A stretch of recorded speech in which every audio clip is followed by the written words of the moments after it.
ये आपका pavilion G4 का स्कीमेटिक है। बहुत से लोग इस बोर्ड को बना नहीं पाते हैं, और बनाने में स्पेशली परेशान कहाँ होते हैं, परेशान होते हैं चार्जिंग की समस्या में। बैटरी चार्ज नहीं आती होती है। ये ज़रा सर्किट यहाँ दिखाइए, यहाँ नज़दीक से थोड़ा ले जाइए, थोड़ा सा जूम करके। हाँ, ये चीज़ देख रहे होंगे आप, ये है आईसी, चार्जिंग आईसी। सबसे ज़्यादा परेशानी होती है 19 वोल्ट का फॉर्मेशन, और दूसरा होता है आपका बैटरी चार्जिंग सेक्शन।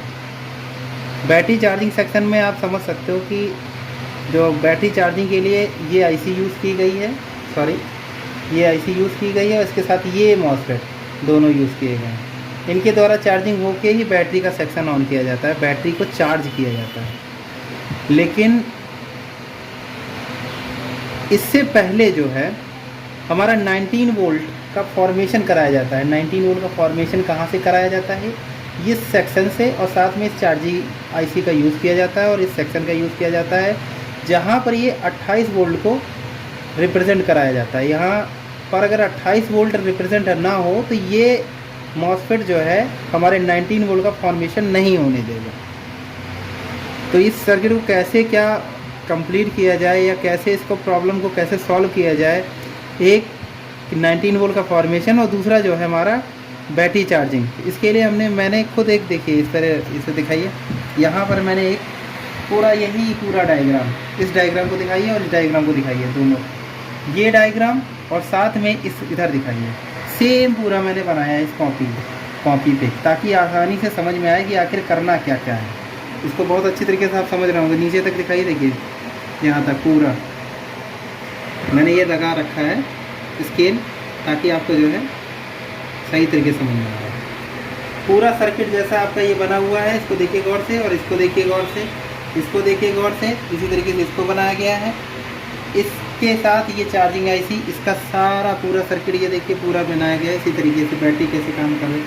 इसमें मेन जो कार्यशैली है, जो सबसे पहले है, वो है 28 वोल्ट।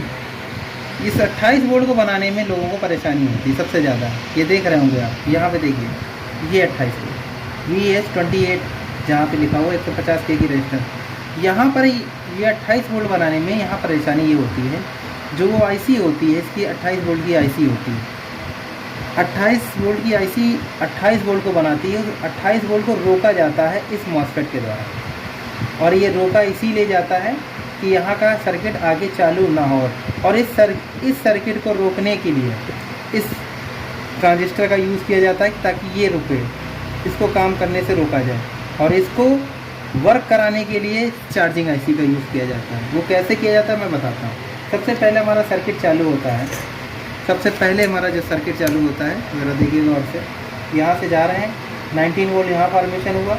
लेकिन यही 19 वोल्ट का पहले ही VA पॉइंट जो बना हुआ है, वो यहाँ से हमारा सप्लाई जा रही है। इन दोनों डुअल ट्रांजिस्टर, ये डुअल ट्रांजिस्टर है, एक तरीके से पुश पुल की तरह काम कर रहे हैं। लेकिन पुश पुल में होता है N चैनल और P चैनल दोनों मिलकर करते हैं। लेकिन इसमें क्या है, दोनों ही P चैनल यानी कि PNP ट्रांजिस्टरों का यूज़ किया गया है। ये सॉरी मॉसफेट नहीं है, ट्रांजिस्टर है। इन PNP ट्रांजिस्टरों का यूज़ करके यहाँ पर 18 वोल्ट बनाया जाता है, 15 से 18 वोल्ट। अगर ये 18 वोल्ट नहीं बनना तो ये यहाँ पर देखना पड़ेगा आपको। ये 18 वोल्ट यहाँ तक आना चाहिए, तभी ये मॉसफेट आगे की क्रिया में आगे पास करेगा इस 19 वोल्ट। वही 19 वोल्ट यहाँ पर आके रुक जाएगा, क्योंकि ये ऑन तब तक नहीं होने देगा जब तक इसको यहाँ पर हाई वोल्टेज नहीं मिलेगा।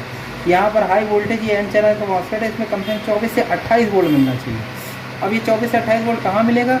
ये एक आईसी होती है 28 वोल्ट वाली, वो यहाँ पर बना के दे देती, लेकिन ये मॉसफेट उसे पास नहीं करने देता। मॉसफेट कैसे नहीं पास करने देता? क्योंकि यहाँ से VA के द्वारा जैसे ही ये सिग्नल यहाँ पास होता है, यहाँ से 19 वोल्ट बनते हैं, यही 19 वोल्ट आके यहाँ पर आ जाते हैं। इस रेजिस्टेंस के द्वारा डिवाइड होकर यहाँ पर 9.5 वोल्ट के आसपास बन जाता है। और ये आप जानते हो कि ये आपका जो है, आपका जो मॉसफेट है, ये N चैनल मॉसफेट है।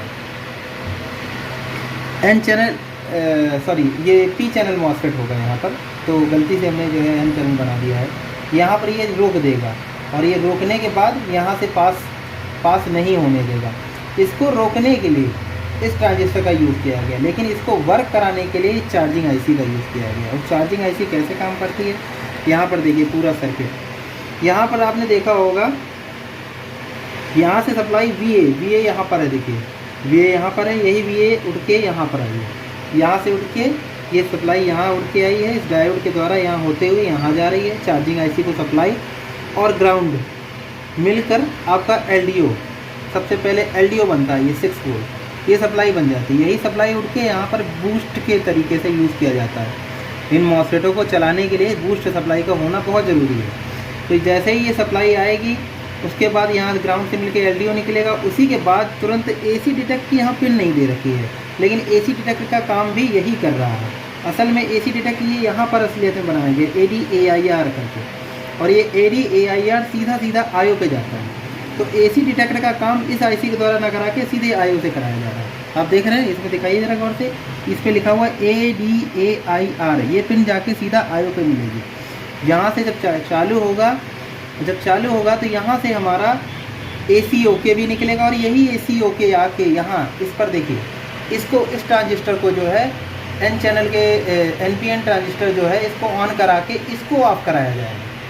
जब इसको ऑफ कराया जाएगा तो यहाँ की जो 28 वोल्ट की सप्लाई है वो इस रेजिस्टेंस के द्वारा पार होके यहाँ पहुँच जाएगी इस मॉसफेट, और यहाँ 24 से 28 वोल्ट आपको मिलने ही चाहिए।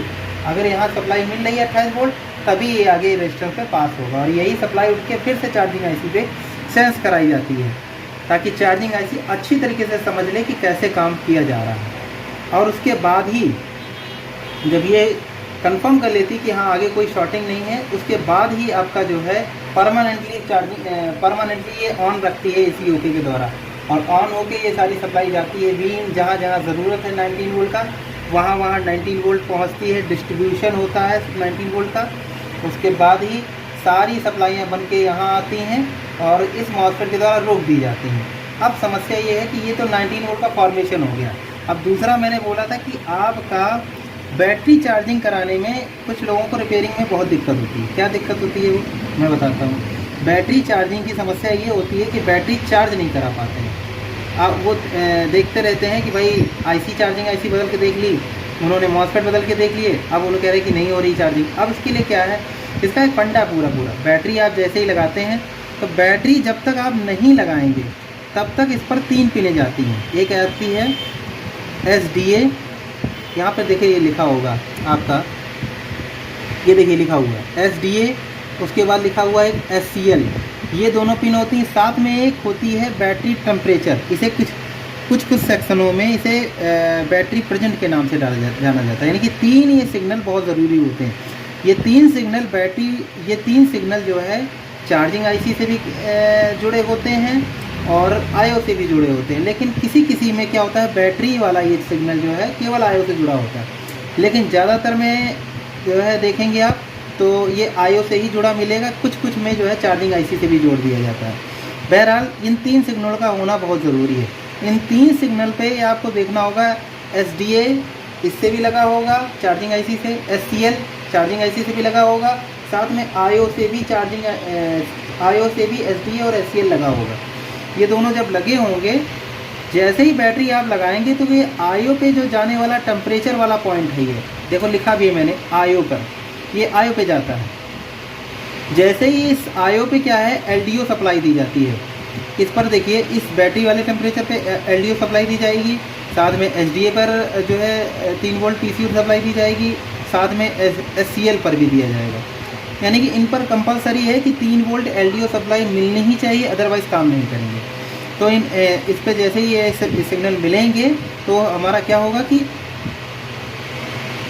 इस पर बैटरी लगाते ही इस वाले पॉइंट इस पर जो LDO 3.3 वोल्ट सप्लाई मिल रही है उसका ड्रॉप होगा और वो 2 वोल्ट से नीचे चला जाएगा। जैसे ही ये 2 वोल्ट से नीचे जाएगा तो आईओ को पता चल जाता है कि इसका मतलब बैटरी लग चुकी है।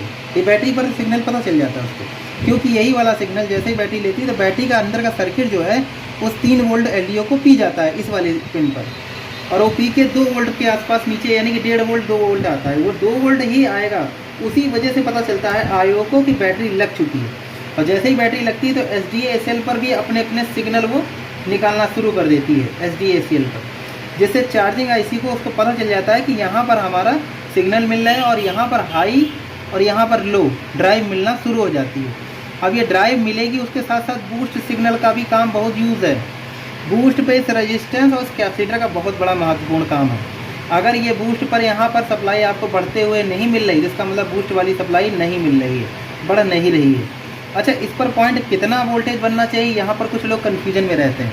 कॉइल के बाहर तो 12 वोल्ट बनता है, तो कंफर्म है, सबको पता है, क्योंकि 12 वोल्ट की ही बैटरी होती है ज़्यादातर। लेकिन इस कॉइल के पहले यहाँ पर कितने वोल्टेज मिलेंगे, ये लोगों को कन्फ्यूजन, इसलिए मैं बता देता हूँ। यहाँ पर जो हमारी LDO होती है वो 6 वोल्ट की होती है, और यही 6 वोल्ट सप्लाई बूस्ट वाली यहाँ पर मिलती है आपको। और यही 6 वोल्ट और प्लस बैटरी का 12 वोल्ट प्लस 12 वोल्ट, ये मिलकर हमारा बनाता है 12 6 18 वोल्ट। यानी कि इस बूस्ट पिन पर इसे कहते हैं फेस। क्या कहते हैं इसे? फेस कहते हैं इसे, फेस कहते हैं या इसे LX कहते हैं। इस पिन पर हमारा लगभग 18 वोल्ट के आसपास बनना चाहिए, वो भी AC सिग्नल में, क्योंकि कॉइल के पहले यहाँ AC रहेगा, कॉइल के बाद यहाँ पर DC बनेगा, और वो फिल्टर होके, प्योर फिल्टर होके यहाँ पर प्लस 12 वोल्ट बचेगा जा। तो कुछ लोगों की ये कन्फ्यूजन, अगर यहाँ 18 वोल्ट बनना है, जिसका मतलब आपका IC चार्जिंग के लिए सिग्नल दे रही है, और यहाँ पर ये चार्जिंग के लिए पर्याप्त वोल्टेज दे रही है। ये चीज़ कंफर्म हो जाता है, यानी कि वो ड्राइव कराने के लिए, मॉस्फेटों को ड्राइव कराने के लिए तैयार हो गई है, यहाँ पे काम हो रहा है पूरा। और यही 12 वोल्ट जाके आपके जो है बैटरी पिन पर जाते हैं, बैटरी को चार्ज करते हैं। यहाँ पर देखिए दिखाया गया है, बैटरी को चार्ज करते हैं। साथ में मैं आपको बता दूँ, ये रेजिस्टेंस लगा के, ये दोनों का जो है कंपेयर गेट लगा के, यहाँ पर अंदर से IC के अंदर कंपेयर गेट लगे होते हैं, और ये कंपेयर करते हैं कि कहीं पर कोई प्रॉब्लम तो नहीं है, आगे का सिग्नल सही है, उसके रेजिस्टेंस के बाद का जो सिग्नल है वो भी सही है। अगर ये दोनों सही हैं, उन कंपैरिजन में लगभग 0.7 से लेके 0.8 वोल्ट तक का डिफरेंस होता है। वो डिफरेंस उठा के ये सिस्टम IC देखा होगा, यही जाता है सीधे IO पे, और IO पे ये बताता है कि ये जाके एम्पियर कैसा है। IO चेक करती है, IO को लगता है कि हाँ एम्पियर बिल्कुल सही आ रहा है, तो वो SDA/SCL की जो है सिग्नल फ्रिक्वेंसी देता रहता है, बैटरी परमानेंट चार्ज होती रहती है।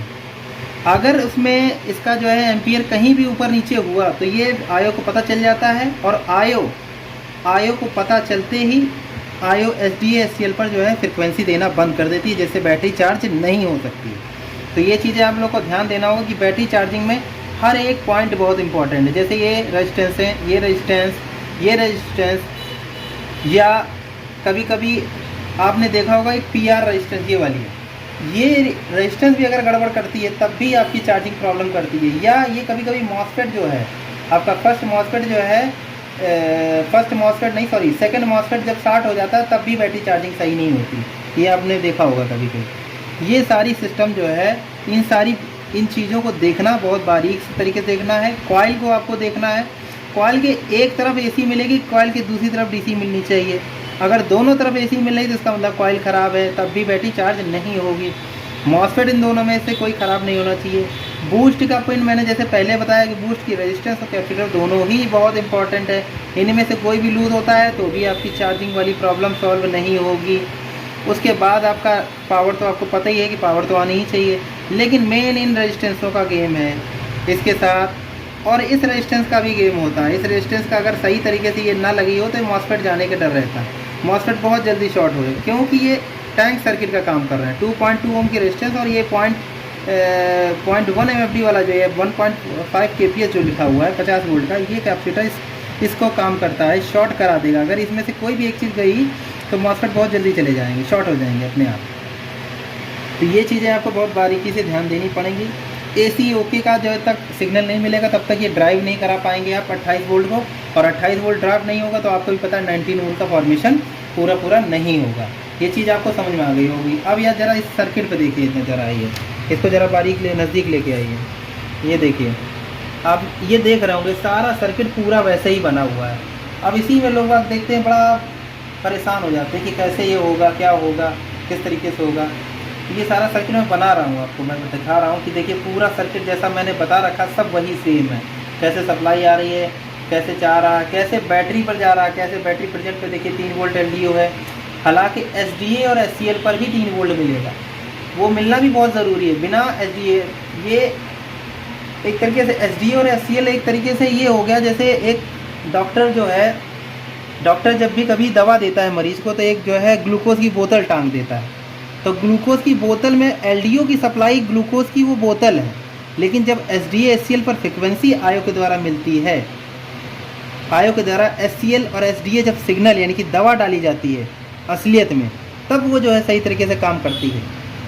तो आप समझ रहे हैं जो चीज़ मैं बताना चाह रहा हूँ, वो चीज़ इस तरीके से कि पता चला हमारा जो भी सिग्नल जा रहा है, HCl वाला मैंने बता रखा है, पूरा ऑन हो गया है, चालू है ना। तो SDA HCl पे मैंने बता रखा है, SDA HCl का वही है कि दवा वाला सिस्टम है पूरा, और वो फ्रिक्वेंसी मिलनी चाहिए। अच्छा, अब इसमें क्या है, कोई ऐसी समस्या जो है व्यूवर्स को पता, अगर कोई प्रॉब्लम आती है इस सर्किट में बनाने में, तो आप कमेंट कर सकते हैं मेरे नीचे, वो चैनल मेरा शॉप वन करके है, उस पर आप बता सकते हो, क्योंकि ज़्यादातर मैंने ऐसे ही रिपेयर करके दिया है। उसमें मैंने देखा है 90% मेरे से बोर्ड इसी तरीके से रिपेयर हुआ है। अगर लास्ट में 1-2% छूटता भी है तो वो कहीं ना कहीं कोई ना कोई चीज़ आगे की प्रॉब्लम करती है, उसकी वजह से भी चार्जिंग IC नहीं काम करती है, उसकी वजह से चार्जिंग सेक्शन नहीं काम करता है। लेकिन ज़्यादातर जितना मैंने बताया है, इतने ही में ही आपकी चार्जिंग प्रॉब्लम सॉल्व हो जाती है। और ये है, आपको मैं बता दूं, पवेलियन G4। पवेलियन G4 आपने देखा होगा, जो अखिलेश यादव जी ने जो लैपटॉप बांटे थे, वो बोर्ड है, उसी का बोर्ड है। उसी में बोर्ड में आपका i3 भी आ जाता है ना, और ये तो आपका AMD वाला तो आता ही है। तो आज के दिन यही एक सर्किट है। कल मैं हो सकता हूँ आगे आने वाले नेक्स्ट उसमें वीक में आपको हो सकता है 3542 का सर्किट मैं बना के दिखाऊँ आपको, और दिखाऊँ उसमें कैसे काम कर रहा है पूरा सर्किट। और इस पर अगर कोई समस्या आती है तो आप जो है कमेंट कर सकते हो। मेरा चैनल है, आपने शॉप वन करके देखा ही होगा। बाकी कोई ऐसी तरह, अभी तक मैंने एक सोनी का एक बनाया था बोर्ड, बोर्ड में काफ़ी जटिल 3 दिन में उलझा रहा, 3 दिन के बाद एक बोर्ड बन पाया। उसके बाद ही जो है उसका फॉल्ट मैंने निकाल के दिखाया भी था उस पर, आप लोगों ने देखा होगा। चलिए खैर, नमस्कार आज के लिए, ठीक है।